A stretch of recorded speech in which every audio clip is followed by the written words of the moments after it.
एक दिन में कोरोना के करीब 92,000 नए मामले मिले, जबकि 3,403 लोगों की मौत हो गई। वहीं एक दिन में 1,34,000 लोग ठीक भी हो गए। 4 साल बाद बीजेपी छोड़ टीएमसी में लौटे मुकुल रॉय। ममता की मौजूदगी में भतीजे अभिषेक ने कराई मुकुल रॉय की वापसी। बोले, घर वापसी पर लग रहा है अच्छा। पीएम मोदी से मिले योगी आदित्यनाथ। करीब 1.5 घंटे चली बैठक। बीजेपी अध्यक्ष जेपी नड्डा से भी की मुलाकात। ट्वीट कर मार्गदर्शन करने के लिए दिया धन्यवाद। राजस्थान में सियासी हलचल के बीच सचिन पायलट जयपुर में महंगाई के खिलाफ कांग्रेस के प्रदर्शन में हुए शामिल। दौसा में पिता राजेश पायलट को पुण्यतिथि पर दी श्रद्धांजलि। चुनाव रणनीतिकार प्रशांत किशोर और एनसीपी सुप्रीमो शरद पवार के बीच अहम मुलाकात। अजीत पवार बोले, ये दोनों नेताओं की निजी भेंट। हेमंत बिस्व शर्मा ने आबादी को गरीबी की वजह बताते हुए अल्पसंख्यक शरणार्थियों को परिवार नियोजन की दी नसीहत। तो ओवैसी बोले, असम में आबादी बढ़ने की रफ्तार बेहद कम। दिल्ली सरकार की राशन योजना पर बीजेपी ने उठाए सवाल। रविशंकर प्रसाद का आरोप, राशन माफिया के नियंत्रण में है दिल्ली सरकार। जवाब में मनीष सिसोदिया बोले, केंद्र का काम सिर्फ राज्यों की योजनाओं में टांग अड़ाना। प्रधानमंत्री नरेंद्र मोदी 12-13 जून को 47वें G7 शिखर सम्मेलन के आउटरीच सूत्रों को करेंगे संबोधित। कोरोना महामारी की वजह से वर्चुअल माध्यम से होंगे शामिल। सप्ताह के अंतिम कारोबारी दिन हरे निशान के साथ बंद हुए सेंसेक्स और निफ्टी। सेंसेक्स 174 अंकों की उछाल के साथ 52,474 पर पहुंचा, तो निफ्टी भी 61 अंक की उछाल के साथ 15,799 पर बंद हुआ। दुनिया भर में कुल कोरोना संक्रमितों की संख्या ही 17,56,00,000 के पार। अब तक 37,89,000 से ज्यादा लोगों की कोरोना ले चुका है जान। दिल्ली के पास गाजियाबाद में एटीएस ने रोहिंग्या समुदाय के 2 लोगों को किया गिरफ्तार। दोनों आरोपी अवैध तरीके से और लोगों को म्यांमार और दूसरी जगहों से भारत में करवाते थे एंट्री। पश्चिम बंगाल के मालदा से गिरफ्तार चीनी नागरिक से मिले चीन, बांग्लादेश और भारत के सिम कार्ड। अब एनआईए भी करेगी चीनी नागरिक से पूछताछ। दिल्ली के पास फरीदाबाद में खोरी गांव के कई लोगों ने दिल्ली जाने वाले रास्ते को बंद। सुप्रीम कोर्ट ने कुछ दिन पहले वन की जमीन पर बने गांव के मकानों को तोड़ने का दिया था आदेश। सुप्रीम कोर्ट ने परमवीर सिंह की केस ट्रांसफर की याचिका को किया खारिज। कोर्ट ने कहा, जिनके घर कांच के हों वो दूसरों पर पत्थर नहीं फेंकते। सुप्रीम कोर्ट के आदेश के बाद मेडिकल कॉलेज के पोस्ट ग्रेजुएट कोर्स में दाखिले के लिए होने वाली परीक्षा टली। एम्स के 26 जूनियर डॉक्टर्स ने इस परीक्षा को टालने की मांग की थी। जम्मू कश्मीर के बारामूला में नूरबाग इलाके में लगी आग। करीब 20 घरों को पहुंचा नुकसान। हादसे में 7 लोग हुए घायल। आज से खुले गुजरात के तीर्थ स्थल। 61 दिन से बंद सोमनाथ मंदिर में दर्शन करने पहुंचे भक्त। श्रद्धालुओं को करना होगा कोविड गाइडलाइन का पालन। तेल कंपनियों ने फिर बढ़ाए पेट्रोल डीजल के दाम। पेट्रोल 29 पैसे और डीजल 30 पैसे प्रति लीटर महंगा हुआ। मुंबई में 1 लीटर पेट्रोल के दाम 102 रुपए हुए। तबीयत सुधरने पर 5 दिन बाद अस्पताल से घर लौटे एक्टर दिलीप कुमार। शायरा बानो ने जताया सबका शुक्रिया। फेफड़ों में पानी भरने की शिकायत पर हुए थे अस्पताल में भर्ती।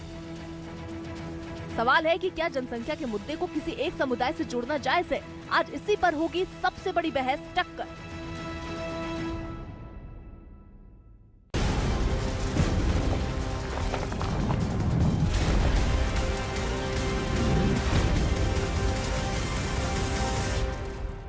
समय मेरे साथ एक्सक्लूसिव बात करने के लिए मौजूद हैं अब भारतीय जनता पार्टी में शामिल हुए जितिन प्रसाद, पूर्व केंद्रीय मंत्री हैं, यूपी से आते हैं, ब्राह्मण चेहरा हैं। आपका अभिनंदन है जितिन प्रसाद जी। आपका एक दिन का अनुभव, या तो कहूं मैं पिछले 32 घंटे का अनुभव नई नवेली भारतीय जनता पार्टी में कैसा है? नहीं, बहुत ही सौभाग्य की बात है कि मुझे भारतीय जनता पार्टी परिवार में सदस्यता ग्रहण करने का अवसर दिया गया है और मैं सर्वप्रथम राष्ट्रीय अध्यक्ष जी नड्डा जी, प्रधानमंत्री नरेंद्र मोदी जी और गृह मंत्री अमित शाह जी का सर्वप्रथम और तमाम सीनियर लीडरशिप का धन्यवाद दूंगा। और मैं ये कह सकता हूं कि अभी तो मैं चंद घंटे ही हुए हैं, मगर जो रिस्पांस, जो लोगों के बधाई संदेश और तमाम जिनको मैं जानता हूं और नहीं भी जानता हूं, उनकी शुभकामनाएं मुझे मिल रही हैं, ये अपने आप में मुझ जैसे व्यक्ति में उत्साह का संचार करता है और दर्शाता है जी कि कितनी मजबूत पकड़ भारतीय जनता पार्टी की और जनता के उनके प्रति उत्साह और आस्था है। जी जितिन, लेकिन महत्वपूर्ण यह है कि आप भारतीय जनता पार्टी में आए क्यों? क्योंकि यह सवाल बड़ा महत्वपूर्ण है। क्यों आए? जिस पार्टी को आप इतना कुछ कहते थे ये एंटी ब्राह्मण है, ये लोगों का ध्यान नहीं रखती, उस पार्टी में आने की आवश्यकता क्या पड़ गई? सवाल ये जरूर उठेगा और पूछा भी जाएगा। नहीं, देखिए, ये सवाल सही भी है, उठना भी चाहिए। और ये मैं स्पष्ट करना चाहता हूं, ये कोई क्षणिक निर्णय नहीं है क्योंकि घटना हो गई हो या किसी से व्यक्ति विशेष से नाराजगी हो गई हो, मगर हम जैसे लोगों को लगातार जनता की नब्ज, जनता के हितों की रक्षा, और जो हम चाहते हैं कि जब हम राजनीति सार्वजनिक जीवन में आए हैं तो कुछ परिवर्तन लाएं भलाई के लिए और अपना भी योगदान दें देश के प्रति, और सभी चीज़ों को ध्यान में रखना पड़ता है, जिले को भी, प्रदेश को भी, देश को भी। और मैं इस निष्कर्ष के पास पहुंचा बाहरी लोगों से चर्चा करने के बाद, मंत्रणा करने के बाद, कि आज के परिप्रेक्ष्य में कांग्रेस पार्टी और जनता की दूरियां बहुत बढ़ गई। लोग हमसे उम्मीदें करते हैं और हम उस उम्मीदों पर खरा ना उतर पाएं, लोगों के काम ना आ पाएं, तो किस काम की ये सार्वजनिक जीवन और राजनीति व्यर्थ है।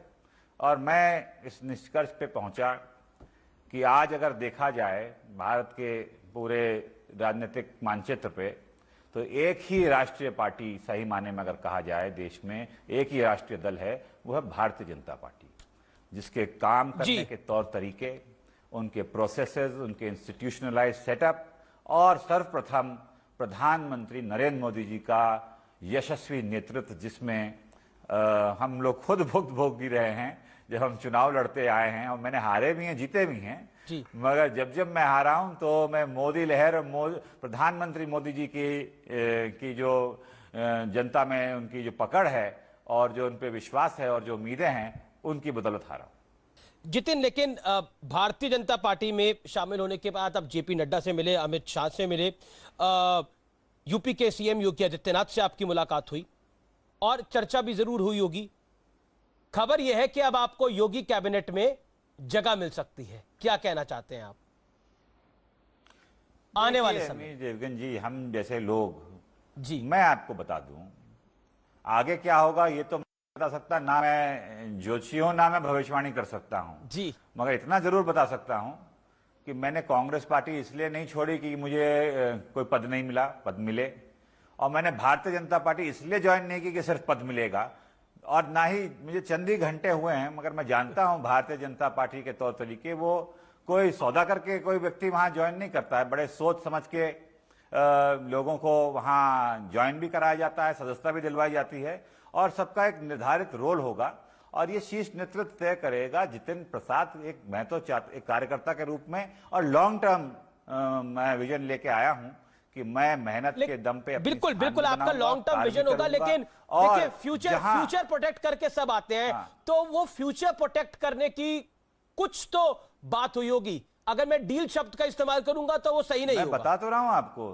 फ्यूचर यही है कि जमीनी स्तर पे रुझान, जनता की आस्था, जनता की उम्मीदें भारतीय जनता पार्टी प्रधानमंत्री नरेंद्र मोदी जी के प्रति हैं, और ये साफ दर्शाता है। और हम जैसे लोग जो लगातार जनसंपर्क में रहते हैं, लोगों से बात करते हैं जी, तो ये मेरा स्पष्ट मानना है कि अगर आप उत्तर प्रदेश की बात करें तो फिर से पूर्ण बहुमत की सरकार भारतीय जनता पार्टी की आएगी, और देश में तो आप देख ही रहे हैं कि कितना ज्यादा प्रभाव पार्टी का है और आगे भी रहेगा।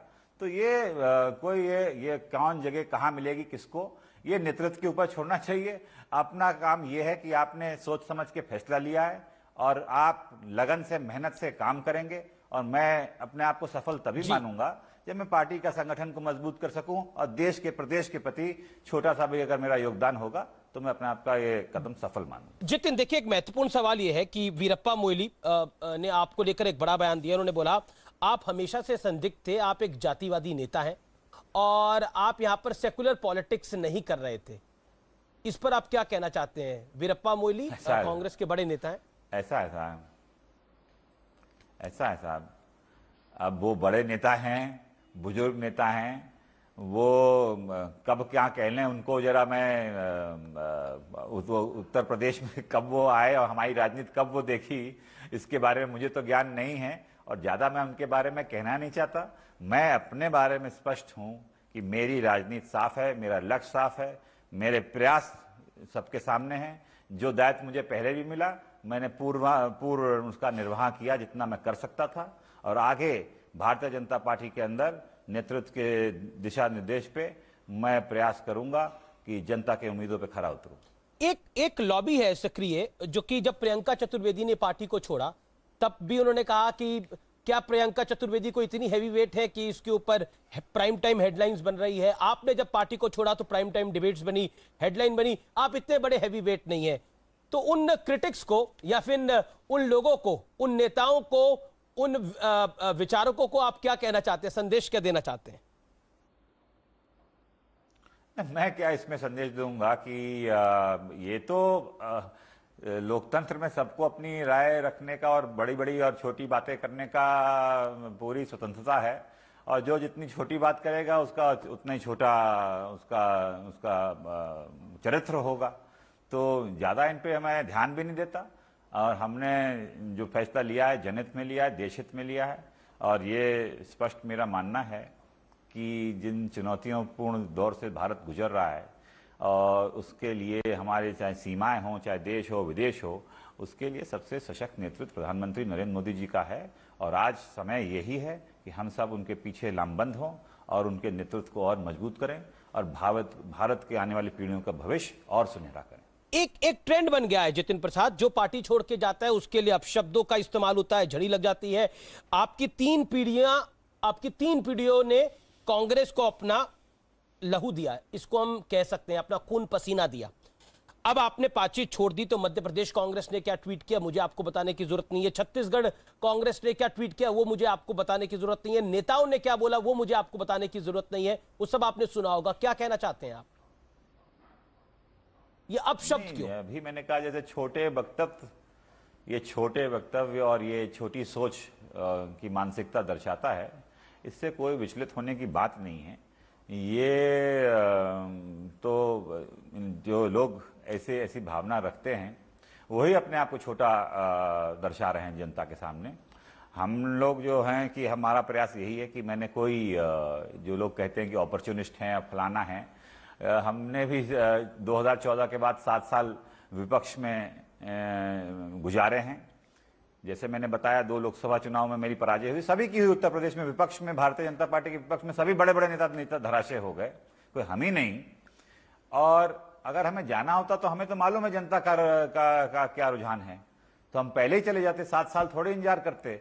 मगर जब मैंने देखा और महसूस किया कि यहाँ कोई परिवर्तन नहीं आ रहा है, जनता के प्रति कोई रुझान नहीं बढ़ रहा है, जनता की दुनिया और बढ़ती चली जा रही है, हम लोग बिल्कुल जो हमारा लक्ष्य होता है जनता की सेवा करने का, वो उसकी पूर्ति नहीं हो रही है, तब जाके मैंने ऐसा फैसला लिया है। ये जो फैसला है ये कोई हम जैसे लोगों को, आपने कहा ना 3 पीढ़ियां कांग्रेस में हो गई, कोई क्षणिक नहीं होता और एकदम से कोई किसी पदों के उस पे पीछे नहीं होता है। ये सोचे समझ के और जो भारत के हित में है और अपने हित में है और जनता के हित में है, इसके बाद लिया गया। सवाल, जब आपने पार्टी छोड़ने का मन बनाया तो क्या उससे पहले आपकी राहुल गांधी से या प्रियंका वाड्रा से बात हुई? क्योंकि जनरल सेक्रेटरी हैं प्रियंका गांधी वाड्रा और यूपी की प्रभारी भी हैं, उनसे कोई बात हुई आपकी? नहीं, मेरी कोई इस विषय पे मंत्रणा नहीं हुई जो मैं कह सकूं कि वो पार्टी के, कांग्रेस के पदाधिकारी हैं। मेरी सिर्फ अगर मंत्रणा हुई है तो आम जन से हुई है, हमारे समर्थकों से हुई है, कार्यकर्ताओं से हुई है। मेरा सवाल है, किसी ने आपको रोकने का प्रयास किया वहां पर? मानना रहा, किसी ने आपको रोकने का प्रयास किया? नहीं, रोकने का प्रयास तो उनको किया जाता है जिनको किसी को लोभ लालच दे के आप रोक लें और कहें कि तुम्हें ये पद से नवाज दिया जाएगा। हम तो उन कारणों से छोड़ा ही नहीं है। और ये आप सभी जानते हैं कि मैं ये भी बताना चाहता हूं कि भारतीय जनता पार्टी का क्या महत्व है आज के इस दौर में, जब मैं कहता हूं कि ये सिर्फ एक ही राजनीतिक दल भारत में रह गया। बाकी पार्टियां जो हैं, मैं किसी एक पार्टी की नहीं कह रहा, उनके नेता तो बहुत बड़े बड़े हैं सभी पार्टियों के, मगर पार्टियां छोटी हैं और उन नेताओं को पार्टियों ने नहीं बनाया, नेता लोगों ने पार्टियां बनाई हैं। तो ये भारत के हित में नहीं है। जब कोई व्यक्ति विशेष कोई पार्टी बना देगा तो वो उसी के इर्द गिर्द घूमेगी और चुनाव के वक्त सब आ जाते हैं, एक यूनाइटेड बन जाते हैं कि भारतीय जनता पार्टी को हराएंगे। इससे भारत का भला नहीं होने वाला। इनकी कोई दिशा नहीं है, इनकी कोई सोच नहीं है, इनके आने वाले नौजवान पीढ़ियों के लिए कोई स्पष्ट नीति नहीं है। तो आपका कहना है कि जो पार्टियां परिवार के आधार पर चलती हैं, जैसे समाजवादी पार्टी हो गई, कांग्रेस पार्टी हो गई, एनसीपी हो गई, इनका कोई भविष्य नहीं है आने वाले भविष्य में? नहीं, मैं ये कह रहा हूं, मैं किसी पार्टी का नाम नहीं ले रहा हूं, पर ये पार्टियां परिवार पर चलती हैं। कांग्रेस गांधी परिवार पर, समाजवादी पार्टी यादव परिवार पर, यानी अखिलेश यादव परिवार पर, और एनसीपी हो गई तो वो शरद राव पवार के परिवार पर चलती है, या फिर अकाली दल हो गया वो बादल परिवार पर चलती है, शिवसेना हो गई वो ठाकरे परिवार पर चलती है। मैं क्या कह रहा हूं कि ये इनके नेता तो बहुत बड़े हैं जी, और जनता ने उन्होंने संघर्ष भी किया, इतिहास भी रहा है इनके जो नेता हैं, तभी इनको ये मुकाम मिले हैं, बड़े बड़े पदों पे बैठे हैं जी। मगर उसके बाद मैंने जैसे बताया ना, नेता लोगों ने पार्टियां बना दी हैं, पार्टी ने नेता नहीं बनाया है जी। ये सोचने वाली बात है कि जब तक इंस्टीट्यूशनलाइज्ड पार्टीज नहीं होंगी, जब तक clear vision and long term goals नहीं होंगे और सिर्फ व्यक्ति विशेष के इर्द गिर्द पार्टियां घूमेंगी, तो वो व्यक्ति की उनकी प्राथमिकता रहेगी, भारत और देश और प्रदेश की नहीं रहेंगी। तो ये सोचने का वक्त है और ये ही परिवर्तन आ रहा है भारत के अंदर, और इसी वजह से भारतीय जनता पार्टी का रुझान और पकड़ और उसका संगठन और मजबूत हो रहा है जी। और ये नेतृत्व जो प्रधानमंत्री नरेंद्र मोदी जी दे रहे हैं और अमित शाह जी दे रहे हैं, जेपी नड्डा जी दे रहे हैं, ये इंस्टीट्यूशनलाइज सेटअप के प्रोडक्ट्स हैं। एक बड़ा महत्वपूर्ण पॉइंट है ये। इस समय आप बोल रहे हैं कि आपको कोई लालच नहीं था तो आपको चाहे राहुल गांधी होते, चाहे प्रियंका गांधी वाड्रा होती, रोक क्या लेते, लेकिन ये सचिन पायलट को रोक रखा है। पिछले साल वो जाने वाले थे लेकिन उनको रोक लिया। वहां क्या गेम चल रहा है, उसके ऊपर आप क्या कहना चाहते हैं? ऐसा नहीं, हम देखिए ये बात बड़ी आती है। अब सचिन पायलट जी की राजनीति, प्रदेश, उनका परिस्थितियां अलग हैं। क्या वहां हुआ क्या नहीं हुआ वो सचिन पायलट जी बता आपके पाएंगे। मित्र हैं, आपके साथ कैबिनेट में भी रहे। और जो हो रहा है वो जो हुआ और जो हो रहा है वो सबके सामने है। इसमें मुझे कोई ऐसी अंदरूनी जानकारी ऐसी स्पेशल नहीं है जो आपको नहीं है अमीश जी। तो ये जग जाहिर है सामने सबके कि क्या चल रहा है, और उसके बारे में वो पायलट जी बता पाएंगे कि क्या हो रहा है। हेमंता बिस्वा शर्मा आपके मित्र, उन्होंने हाल ही में एक बयान दिया, और असम के मौजूदा सीएम भी है। उन्होंने बोला, हेमंता बिस्वा शर्मा ने बोला कि कांग्रेस अब एक डूबता जहाज है और एक टाइटैनिक की तरह है, जर्जर हालत पे पहुंच चुका है। और जब उन्होंने कांग्रेस को छोड़ा था उन्होंने बोला था मैं समय मांगता रह गया, मुझे समय नहीं दिया। कुत्ता था राहुल जी का जिसका नाम पिड्डी है, अभी भी होगा, उसको बिस्किट वो खिला रहे थे, उनके लिए समय था लेकिन मेरे लिए समय नहीं था। क्या आपको लगता है शीर्ष नेतृत्व गंभीर नहीं है विषयों को लेकर? नहीं, ये हेमंतो जी का उनका अनुभव होगा, मेरा नहीं है। मगर हेमंतो जी ने मेहनत, परिश्रम, लगन का उनका परिचय आप देखिए पिछले कुछ वर्षों का, और आज भारतीय जनता पार्टी नेतृत्व ने और असम की जनता ने उन्हें मुख्यमंत्री बनाया है। तो अपने हार्डवर्क पे और अपनी कुशलता पे वो बन के आए हैं। तो ये एक बहुत बड़ी चीज़ है, और ये दर्शा रहा है कि कांग्रेस पार्टी का देश में जो ये रिजल्ट आ रहे हैं विभिन्न चुनाव के, ये दर्शा रहा है कि जनता और पार्टी में दूरियां, वोट शेयर्स घट रहे हैं, गवर्नमेंट्स और सीटें नहीं निकल पा रही हैं, और जो दिशा होनी चाहिए, एक क्लैरिटी ऑफ विजन, वो नहीं है। लोग हमसे सवाल करते हैं कि ये आइडियोलॉजिकल आपने शिफ्ट कर लिया। जो आपने भी पूछा मुझसे कि विचारधारा के बिल्कुल विपरीत अब देश में एक ही विचारधारा है, और वो है नेशनल इंटरेस्ट, देश हित। वो ही सबसे सर्वप्रिय है और वो ही ध्यान में रखते हुए फैसले होने चाहिए। और जो लोग कहते हैं वो स्वतंत्र तो हैं, मगर कांग्रेस पार्टी की जो एक दिशा और एक महाराष्ट्र में शिवसेना से अलायंस हुआ, तो वो भी तो सिद्धांतिक विचारों के विपरीत थी। महाराष्ट्र में शिवसेना, बंगाल में लेफ्ट, और फुरफुरा शरीफ, बंगाल के तो आप प्रभारी थे कांग्रेस के, बंगाल में फुरफुरा शरीफ, और बिल्कुल आप केरल में लेफ्ट के खिलाफ चुनाव लड़ रहे हैं। उसका अंजाम ये हुआ, केरल में सरकार बनी नहीं, बंगाल में जीरो, और असम में सरकार नहीं बनी, वहां पर आप अजमल के साथ थे। यही मैं कहना चाह रहा हूं, जब बंगाल में एक व्यक्ति विशेष फुरफुरा शरीफ के, जिनका कोई राजनीतिक पृष्ठभूमि नहीं है, उनसे गठबंधन हो जाता है, असम में हो जाता है, वो तो पार्टी चला रहे हैं, मगर वो ये कोई स्पष्ट नीति के तहत नहीं हो रहा है। और बंगाल और केरल में कांग्रेस पार्टी का एक जगह गठबंधन है, एक जगह उसी पार्टी से सीधे सीधे लड़ाई है, सामने सामने राजनीतिक। तो ये जनता के सामने, आप देश के सामने क्या दिशा प्रस्तुत कर रहे हैं? देश देख रहा है, देश की जनता देख रही है कि ये वैचारिक सिद्धांतों के बिल्कुल विपरीत है जो कांग्रेस पार्टी बोलती आई है। तो हम जितिन प्रसाद अगर कोई वैचारिक सिद्धांत मतभेद होने के कारण कोई फैसला ले लेता है तो वो तो बड़ी छोटी चीज है। असली तो ये है जो भला तभी पार्टी का, कांग्रेस का होगा जब वो अपने अंदरूनी उसमें झांक के देखें और नीति और रीत अपनी स्पष्ट करें और उस दिशा में चलें। कपिल सिब्बल का कल हमने इंटरव्यू किया हमारे नेटवर्क ने, और उस इंटरव्यू में कपिल सिब्बल ने कहा कि अगर किसी कंपनी का सीईओ अपने लोगों की बात नहीं सुनेगा तो वो कंपनी कैसे आगे बढ़ेगी। राजनीति का सिद्धांत भी कुछ इसी तरह है, लोगों की बात सुनी जाए। क्या कांग्रेस में लोगों की बात नहीं सुनी जाती? आप बताइए, सिब्बल जी इतने वरिष्ठ कांग्रेस के नेता भी हैं, टॉप लीडिंग लॉयर्स में भी हैं और मेरे पिताजी के दोस्त भी हैं।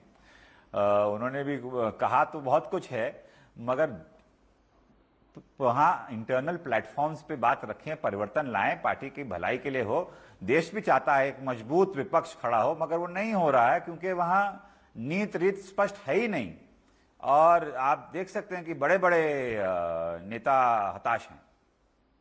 जी, G23 का भी एक ग्रुप बना, वो G23 भी अपनी बात कर रहा है, लेकिन कांग्रेस के अंदर से आवाज आती है कि ये सब लोग मोदी जी के साथ मिले हुए हैं, सुप्रीम कोर्ट मोदी जी के साथ मिल गया है, मीडिया मोदी जी के साथ मिल गया है, इलेक्शन कमीशन मोदी जी के साथ मिल गया है, कांग्रेस के तमाम नेता मोदी जी के साथ मिल गए। ऐसा कैसे हो सकता है? ये नहीं है, यही मैं कह रहा हूं। समस्याएं ऐसी हैं कि जहां सुझाव और समाधान की बात की जाए और स्पष्ट नीति और आईना दिखा, राजनीतिक जीवन में जनता तो आईना दिखाती है मगर कार्यकर्ता और नेता भी दिखाते हैं। और इसीलिए जो कुछ सही बात अगर बोलने का प्रयास किया तो उसे ये लांछन लगा के दबाने की कोशिश अगर की जाएगी तो किसी पार्टी का भला नहीं हो पाएगा। उसको स्वीकार करना होगा जो कमियां हैं, जो समाधान है उनको निकालने पड़ेंगे, नए तरीके से रणनीति बना के आगे चलना होगा। एक सवाल मेरा, जितिन, G23 की मौजूदा स्थिति क्या है? क्या अभी भी उनका विरोध जारी है? अब मैं G22 हो गया है, G23 तो रहा नहीं। मैं तो भारतीय जनता पार्टी का मुझे परिवार में सदस्यता मिल गई है। अब आप G22 वालों से ही पूछ पाएंगे कि उनकी क्या स्थिति तो क्या है और आगे मैं ये मानूं कि बारे में मुझे G23 से G22 हो गया, वो 22 भी हो सकता है कहीं ना कहीं चले जाए अपना आशियाना ढूंढ के? अब इसके बारे में मेरे पास कुछ कहने को शब्द नहीं और ना ही मुझे कुछ महत्वपूर्ण सवाल, उत्तर प्रदेश में 2022 में बीजेपी का टारगेट क्या होगा? कितनी सीटें? देखिए, 2022 में उत्तर प्रदेश में हम तो अभी तक तो दूसरी तरफ थे और अब देखा है कि कितनी पॉपुलैरिटी है और कितना जनता की उम्मीदें हैं। और मैंने देखा है कि उत्तर प्रदेश में भारतीय जनता पार्टी सरकार ने जम के काम किया है, चाहे वो इंफ्रास्ट्रक्चर हो, चाहे वो एजुकेशन हो, चाहे वो जो भी आप पैरामीटर्स ले लें, समाज के आखिरी पंक्ति के व्यक्ति के लिए जो यहाँ से स्कीम्स आई हैं, आप विद्युतीकरण की ले लें, आप शौचालयों की ले लें, आप खाद्यान्न वितरण की ले लें, तमाम ऐसी चीजें हैं जो क्रांतिकारी हुई और जो पहले कभी नहीं हुई। तो उत्तर प्रदेश हर सोशल पैरामीटर्स पे, इंडिकेटर्स पे आगे ऊपर दिखाई दर्शा रहा है। तो इसकी पूर्ति और आगे आने वाले समय में उत्तर प्रदेश के जो जनता है और नौजवान है, खासतौर उनके सुनहरे भविष्य के लिए, उनकी जॉब अपॉर्चुनिटीज के लिए, उनके लिए law and order free environment के लिए, एजुकेशन के लिए, गर्ल्स एजुकेशन के लिए, तमाम चीजें हैं, वो मैं समझता हूं उसकी पूर्ति भारतीय जनता पार्टी और उसकी योजनाएं ही कर सकती हैं, और पूर्ण विश्वास है कि जनता दोबारा आशीर्वाद देगी इस चुनाव में उत्तर प्रदेश में भारतीय जनता पार्टी को। आप देखिएगा, और जितना बहुमत मिला था वो 2/3 से ऊपर था, उससे ज्यादा उससे भी ज्यादा यार 300 से भी ज्यादा, 325 से भी ज्यादा। चलिए जितिन प्रसाद आए हैं, वो कह रहे 325 से भी बढ़कर टारगेट होगा, लेकिन ब्राह्मण मंच को कैसे समझाएंगे जितिन प्रसाद, जिनके लिए आप आवाज उठाते थे कि ये सरकार ब्राह्मणों के खिलाफ है, उन्हें कैसे समझाएंगे? आखिरी सवाल। नहीं, मैं आपको स्पष्ट कर दूं, बिल्कुल ये जरूरी है। ये एक ब्राह्मण चेतना परिषद एक संस्था है जो चलती है, जिसका मैं संरक्षक हूं जी, और मैंने पूरा समय दिया। जब हम लोगों ने जिलेवार संवाद किया, चाहे वो ऑनलाइन लॉकडाउन के दौरान हो चाहे जाना पड़े हो, तो उसमें समाज के हित की बातें, जहां उत्पीड़न हुआ वो, जहां और नौकरियों से लेके तमाम समस्या उनका समाधान की चर्चा हुई। गैर राजनीतिक संगठन है ये, यहां ये नहीं तय होता था कि किसको वोट दिया जाएगा और किसको नहीं, और संगठन भी ये नहीं तय करता था कि ये जितिन प्रसाद कौन सी पार्टी में होंगे या कौन सी में नहीं।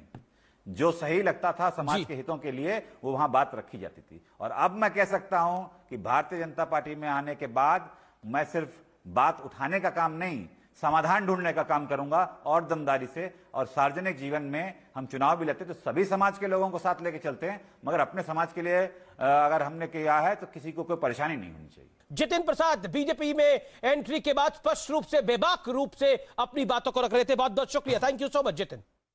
तो ये थी जितिन प्रसाद से हमारी एक्सक्लूसिव बातचीत। और अब बात करते हैं देश में बढ़ती जनसंख्या की। असम के मुख्यमंत्री हिमंता बिस्वा शर्मा ने कहा है कि अधिक जनसंख्या के चलते गरीबी बढ़ रही है, ऐसे में अल्पसंख्यक शरणार्थियों को परिवार नियोजन की नीति अपनानी चाहिए, जिसके बाद असाउद्दीन ओवैसी से लेकर तमाम नेता बहुत भड़क गए हैं और कह रहे हैं कि ये फिर हिंदू मुसलमान का खेल बीजेपी शुरू करना चाहती है क्या। आज सीएनबीसी आवाज की टक्कर में इसी पर हम करेंगे सीधी बात।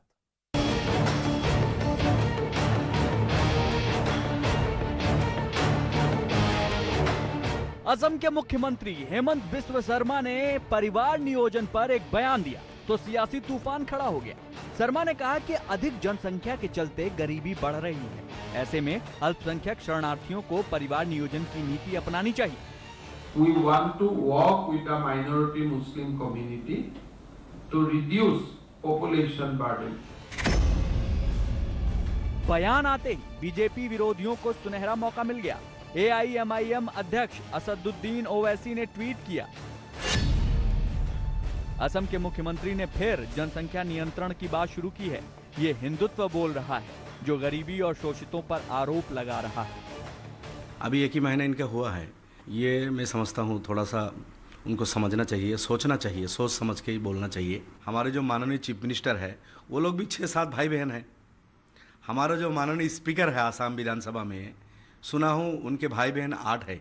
हमारा जो सर्बानंद सोनोवाल जी थे वो लोग भी 7-8 भाई बहन थे। मैं तो कहूँगा यही लोग छोड़ दिया है कि तुम बच्चे बनाते रहो।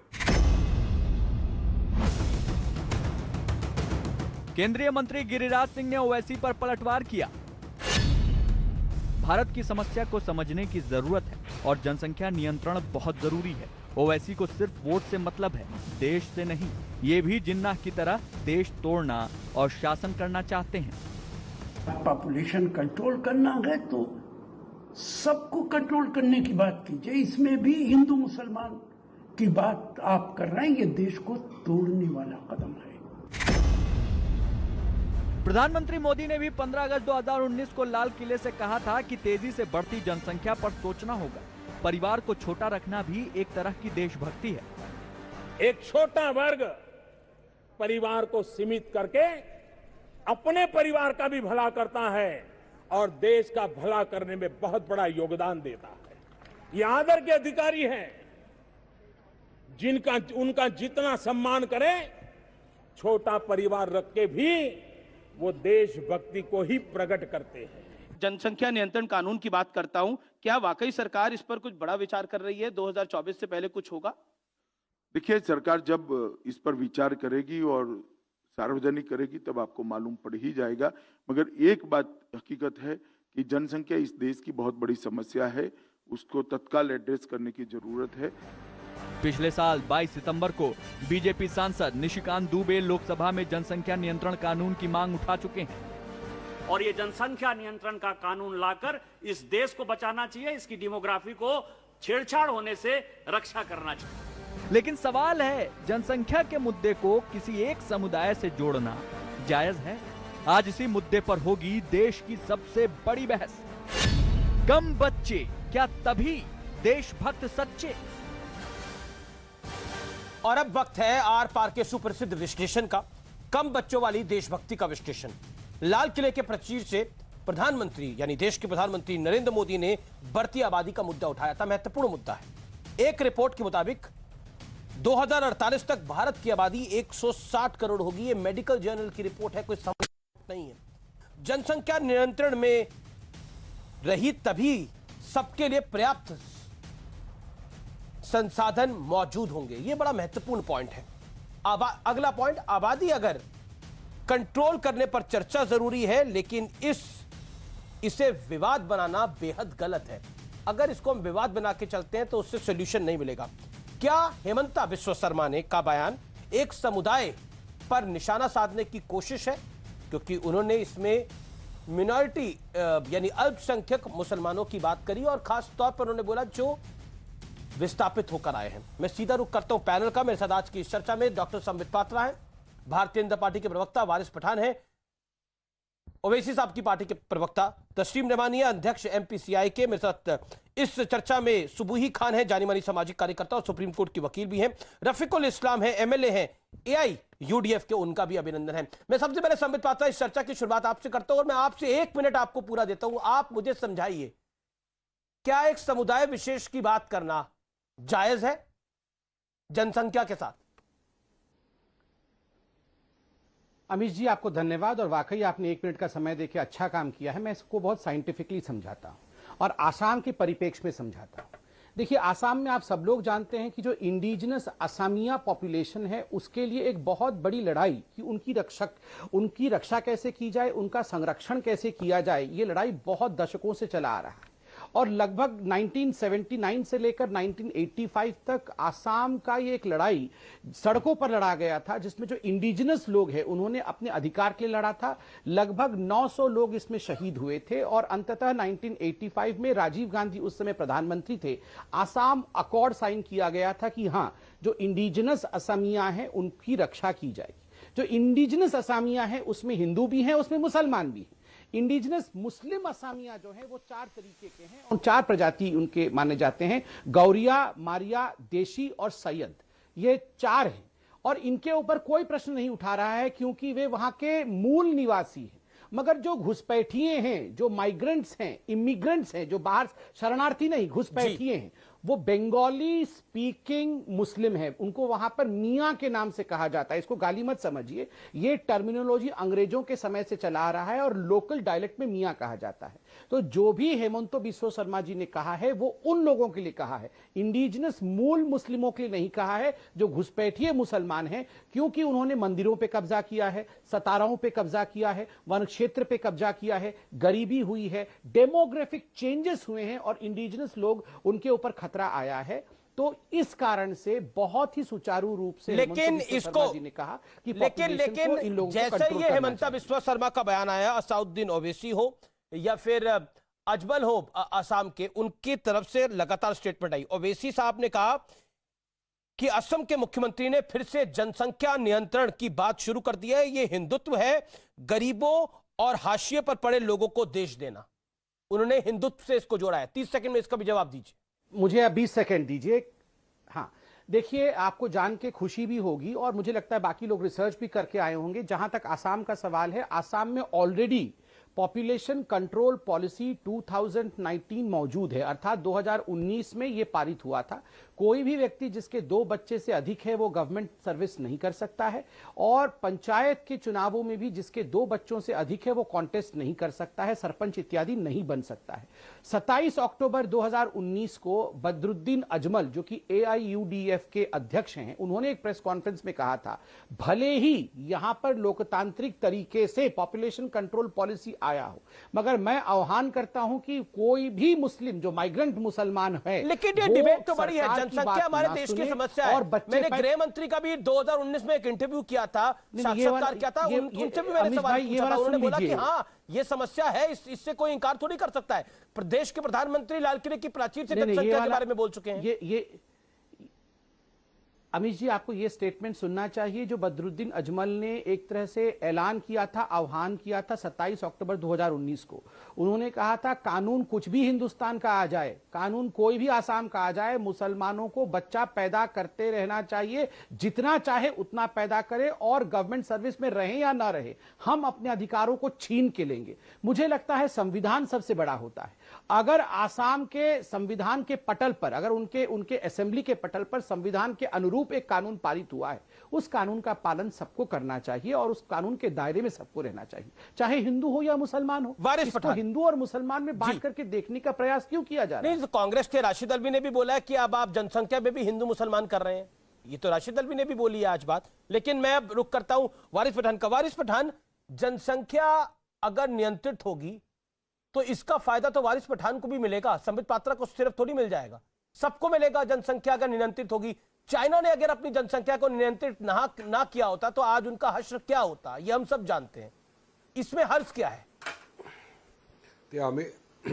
अमीश भाई, सबसे पहले तो मैं हेमंत बिस्वा शर्मा ने जो बयान दिया उसका खंडन करता हूं कि ये बेबुनियाद बयान है, बिना किसी इंपेरिकल डेटा के सपोर्टिव ये बयान उन्होंने दिया है। जबकि आप डेटा अगर देखेंगे तो मेरे पास डेटा में लेकर बैठा हूं अमीश भाई, इसमें खुला लिखा है कि सुप्रीम कोर्ट के अंदर फैमिली वेलफेयर एसोसिएशन था, उसने ये प्रोग्राम में ये बताया था कि बच्चा जो पैदा करना है ये एक कपल का निजी मामला है, वो चाहे उतने बच्चे पैदा कर सकते हैं, लड़का पैदा करना है, बेटी जो भी है उनका। और ये सेंटर है, सेंट्रल गवर्नमेंट ने खुला कहा है, सुप्रीम कोर्ट में हलफनामा दाखिल किया है सेंट्रल गवर्नमेंट ने, उसमें सेंट्रल गवर्नमेंट ने कहा है union ministry of health and family welfare said in an affidavit कि हाँ, family welfare programme in India is voluntary in nature, couple को अधिकार है कि वो करे। अब दूसरी बात नंबर 2, ये जो बता रहे हैं कि पॉपुलेशन बढ़ गया, तो इंपेरिकल डेटा है कि 2001 से 2011 के बीच में शार्पेस्ट डिक्लाइन हुआ है डिकेडल ग्रोथ के अंदर हमारे देश के अंदर। ये तो डेटा बता रहा है 100 बरस के अंदर सबसे कम जो ग्रोथ हुआ है वो 2001 से 2011 के बीच। तो क्या इसका मतलब ये है कि लोग जो सेंटर सुप्रीम कोर्ट में हलफनामा दाखिल करता है, एफिडेविट फाइल करता है, जी वारिस जी, तस्लीम रहमानी, समस्या सिर्फ असम नहीं है, समस्या हमने कश्मीर में भी देखी थी। 1990 के दशक में जो हुआ था, कश्मीरी पंडित कहते थे, आपने वो डॉक्यूमेंट्री देखी होंगी, वो बाइट सुनी होंगी, जिसमें कहते थे कि देखिए एक समय पे राजा हरि सिंह थे यहां पर और आज की स्थिति क्या हो गई है, हमको अपने घर से बेदखल होना पड़ रहा है। तो कुल मिलाकर क्या आपको लगता नहीं है कि पॉपुलेशन कंट्रोल अहम है तस्लीम रहमानी मुल्क के अंदर? देखिए अमीश, एक तो आप मुझे तसल्ली से जरा सा बोलने दीजिए। बिल्कुल बोलिए, तसल्ली से बोलिए सर, सुने हैं आपके पास सवाल, सब्र से सुने हैं। पहली चीज ये कि ये जो टॉपिक है इसको आप 2 हिस्सों में बाइफरकेट कीजिए।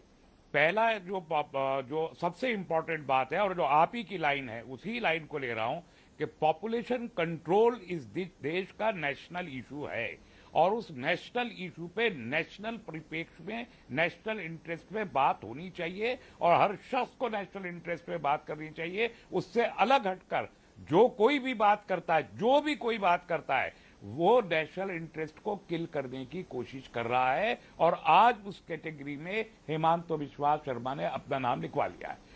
ये बोलना असम में माइनॉरिटी किसे कहते हैं मालूम है आपको? असम में हिंदू मुसलमान माइनॉरिटी नहीं है असम में, और इस बात को सम्मित भी मानेंगे, असम में असमीज एंड बंगालीज इन दो के बीच माइनॉरिटी होते हैं, linguistic minority, regional minority and religious minority. 3 type की माइनॉरिटीज असम में है, उन्होंने माइनॉरिटी कहा है। और अगर उनका माइनॉरिटी का मतलब बंगाली है तो 28 लाख बंगाली हिंदू एनआरसी में सुप्रीम कोर्ट के मॉनिटरिंग के अंडर में जो हुई उसमें तो 28 लाख हिंदू हैं और 12-14 लाख मुसलमान हैं, जिनको आप ये घुसपैठिया कहते हैं। वो घुसपैठिए तो 28 लाख हिंदू बंगाली हैं।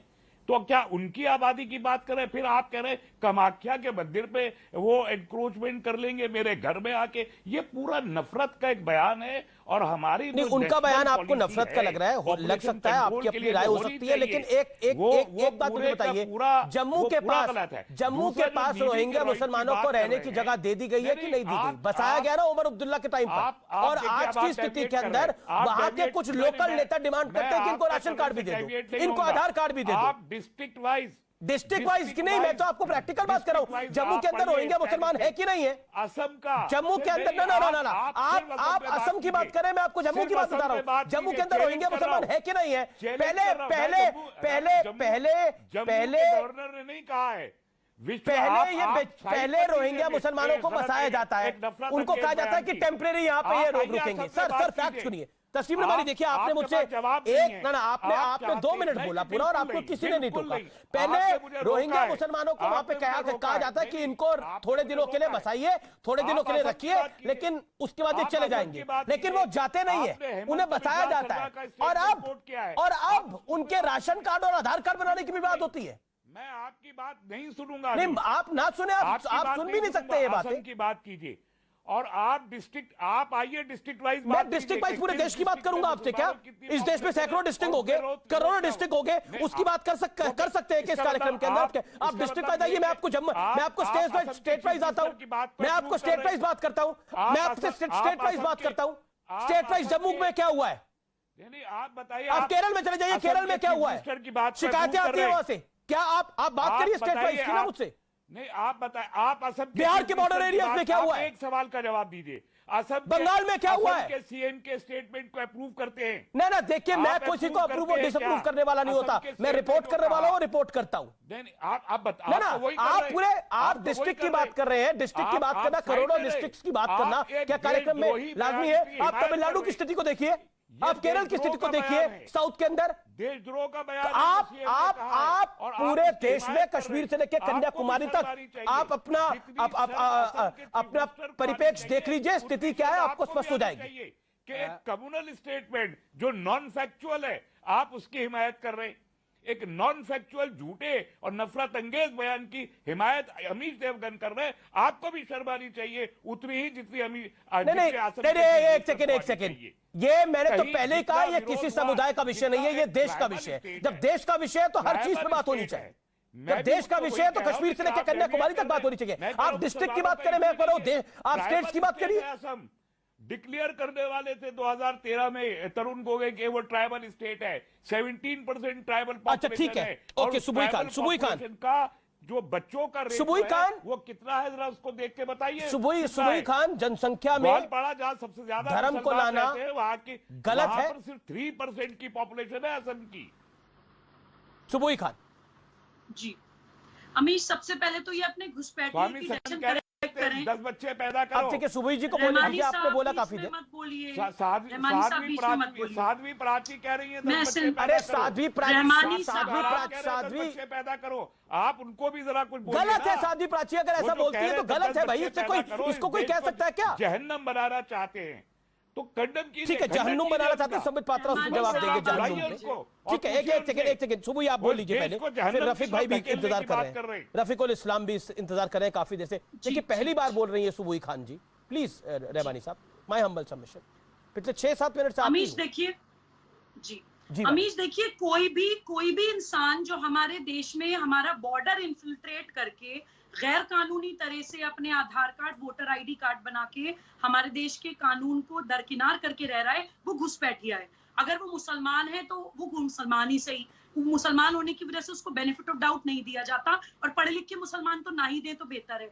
दूसरी बात, असम की जो बात है 1971 की वॉर के बाद असम में हिंदू बंगाली बीच में मत बोलिए, आप ये मान रही है कि 28 लाख हिंदू बंगाली घुसपैठी है? आप मान रही हैं, पूरी बात सुन आप ये मान रहे हैं कि 28 लाख हिंदू बंगाली घुसपैठी हैं? और अगर सरकार इतनी ईमानदार थी तो अभी 28 मई के नोटिफिकेशन में उनको बंगाल आपको कोई दूसरा देश लगता है? बंगाल आपको भारत से बाहर की चीज लगती है? तो आप बता दीजिए ना। अरे मैं फिर कह रहा हूँ, फैक्चुअल बात कीजिए। 28 मई को सरकार नोटिफिकेशन लेके आई, गैर कानूनी अंदाज से लेकर आई, गैर कानूनी, उसमें असम के उन हिंदू बंगालियों को क्यों नहीं दी सिटीजनशिप? वो 28 लाख हिंदू बंगालियों को अनइंटरप्टेड दे दीजिए। नोटिफिकेशन अमीश, कुछ सेकंड जी बोलिए प्लीज।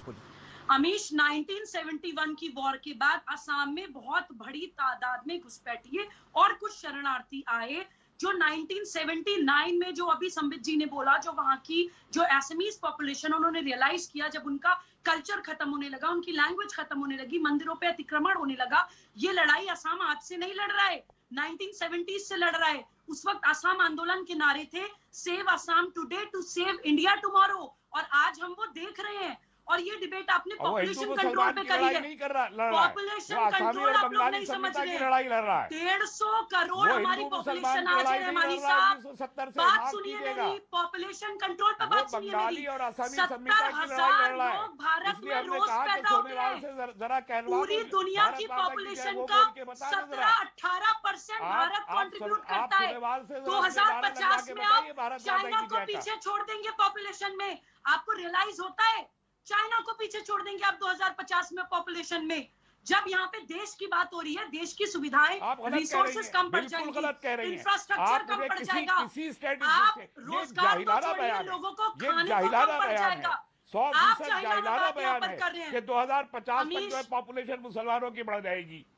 पढ़िए जाकर रिपोर्ट्स, मुसलमानों की बढ़ जाएगी। ये नॉन साइंटिफिक बयान है कि 2050 तक जो पॉपुलेशन, मैंने बोला भारत 2050 तक भारत चीन को पीछे छोड़ देगा पॉपुलेशन में। मुसलमानी क्यों नजर आता है आपको हर जगह? ख्वाब में भी मुसलमानी आते रहते हैं क्या आपको? मैं कह रही हूँ पॉपुलेशन में पीछे छोड़ देंगे हम चाइना को 2050 तक। सीरियसनेस पर समझिए, मुझे कोई शर्मिंदगी नहीं है, मुझे अपने मुसलमान होने पे फख्र है, अपने भारतीय मुसलमान होने पे जिस दिन भारतीय होने पे फख्र कर ले, उस दिन नेशनल टीवी पर बैठिएगा। मुसलमान होने पे फख्र है तो जाकर किसी इस्लामिक स्टेट में बयान दीजिए। भारतीय होने पे फख्र करेंगे तब पॉपुलेशन में डिबेट करिएगा। नहीं हूं अपने आप से। देखिए, मैं अपनी जहन्नुम की आपने बात करी, संबित पात्रा से मैं जवाब लूंगा, लेकिन रफीकुल रहमान इस्लाम है पहले, वो बोलने, फिर मैं संबित पात्रा आपकी बात आऊंगा। संबित, मैं जान रहा हूं आप हाथ खड़ा कर रहे हैं लगातार। रफीकुल इस्लाम, हेमंता बिस्वा शर्मा का बयान आपको गलत लग रहा है क्या? आपको जो अजमल साहब ने कहा था वो सही लगा था, जिसमें उन्होंने बोला था कि कानून कुछ भी हो, आप जितने बच्चे पैदा कर सकते हैं करिए, क्या वो जायज थी बात? रफीक जी। अमीश, आसाम के सीएम हेमंत शर्मा जी ने जो बयान दिया है, सबसे पहले मैं उसको कंडेम करता हूं, कंडेम किया भी, और चीफ मिनिस्टर के कुर्सी से इस तरह के बयान शोभा नहीं पाता, नहीं देना चाहिए उनको। रहा आपने अजमल साहब की बात का, अजमल साहब ये नहीं कहा बच्चा पैदा करते रहो, झूठ बात है। और दूसरा, आप डाटा लीजिए, आसाम के पॉपुलेशन ग्रोथ 2011 में 17% है। आसाम के बाजू में अरुणाचल है, जहां का पॉपुलेशन ग्रोथ है 26%। मेघालय का 30% है। मणिपुर का 24.50% है। आसाम से बहुत ऊपर है। हालांकि मेघालय, मणिपुर, अरुणाचल में मुस्लिम पॉपुलेशन सिर्फ 2% है। उन राज्यों में आपका पॉपुलेशन ग्रोथ आसाम में सिर्फ 17% है। और आसाम में जो मुस्लिम डोमिनेटेड डिस्ट्रिक्ट है कि हमारा साथ दे इस पॉपुलेशन को कंट्रोल करने में, उन्होंने तो निवेदन करा, उन्होंने ऑर्डर थोड़ी पास किया है। बात मेरा थोड़ा बोलने दीजिए ना। जी रफीक जी बोलिए। आप 1 मिनट टाइम दीजिए प्लीज सर बोलिए। अभी आसाम से पूरे इंडिया में 15 स्टेट है जिसका पॉपुलेशन ग्रोथ ज्यादा है। यूपी में आप पास में बैठे गाजियाबाद में लीजिए, 42% पॉपुलेशन ग्रोथ है। आसाम में सबसे ज्यादा हाईएस्ट पॉपुलेशन ग्रोथ है धोबड़ी का 23 और 24%। पॉपुलेशन ग्रोथ की बात कर रहे हैं, पॉपुलेशन ग्रोथ किसका? 22% है। किसका पॉपुलेशन ग्रोथ? 35% महाराष्ट्र थाने का पॉपुलेशन ग्रोथ है, जहां 80 से ज्यादा % हिंदू लोग हैं। गुजरात का पॉपुलेशन ग्रोथ आसाम के मुस्लिम एरिया से ज्यादा है। राजस्थान का, मध्य प्रदेश का, यूपी का, आपके असम का मुस्लिम एरिया कोई भारत के बाहर थोड़ी है। गुजरात से पॉपुलेशन ग्रोथ ज्यादा है। गुजरात भी भारत का हिस्सा है, महाराष्ट्र भी भारत का हिस्सा है। जी बिल्कुल ठीक है अमीश भाई, हेमंता बिस्वा शर्मा ने तो निवेदन किया, आपने तो बोल दिया कि असम का जो मुस्लिम एरिया है उससे ज्यादा हिंदू एरिया में है, तो कंपटीशन कर रहे हैं क्या? तो कंपटीशन जारी है क्या? अमीश देखिए, तो हेमंत बिस्वा को हेमंत बिश्व को यह बयान नहीं देना था। इसको योगी आदित्यनाथ पहले इस बिल को लाए, महाराष्ट्र में लाए, बिहार में लाए, आपके मणिपुर में लाए, अरुणाचल में लाए, जो हमसे बहुत ज्यादा पॉपुलेशन रेट है। और आप मोदी जी 6-7 भाई बहन, हेमंत बिश्व शर्मा बिहार के सीएम थोड़ी है, 7 भाई बहन है, यूपी के सीएम थोड़ी है, योगी जी है, यूपी के सीएम निर्णय लेंगे।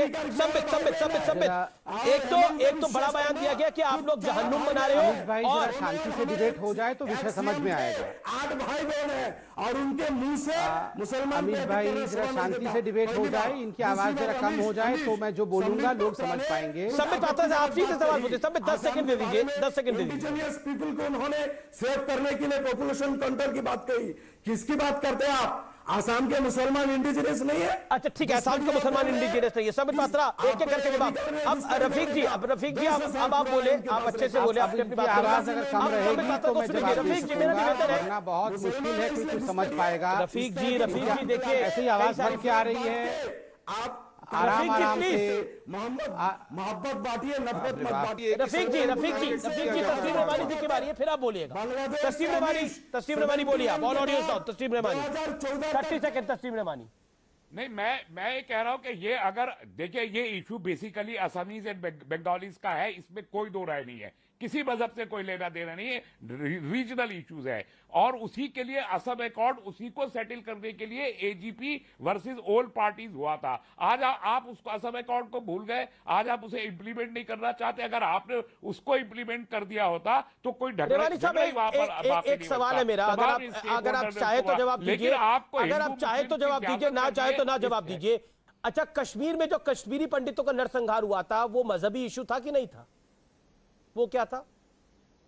नहीं, कोई नरसंहार नहीं हुआ ना, मैं मानता ही नहीं उसको कि कश्मीर में कोई एक्सोडस कश्मीरी कोई पंडितों का नरसंहार हुआ। नहीं हुआ बिल्कुल, था। 5 लाख अपने अभी घर एक को कमाल है, चले गए। अगर कमाल है, कोई नरसंहार नहीं हुआ था। एक हफ्ता पहले तो कश्मीरी पंडितों को मैं इसमें कहना चाहूंगा, लोग रोते हैं। पंडित जो कश्मीर में रहते, कश्मीरी मैं कहना पंडित जो चाहूंगा आज भी कश्मीर में रहते हैं, वो ये कहते हैं कि हमको बीजेपी कोई नरसंहार नहीं हुआ था कि वो वोट लेने की छत्तीसगढ़ में भी खातिर कोई हमारा नरसंहार नहीं हुआ था। 10 सेकंड मुझे नरसंहार दीजिए। हुआ ही नहीं था जी। कश्मीरी पंडित तो थे ही नहीं, हिंदुस्तान में कश्मीरी पंडित रहते कहाँ थे?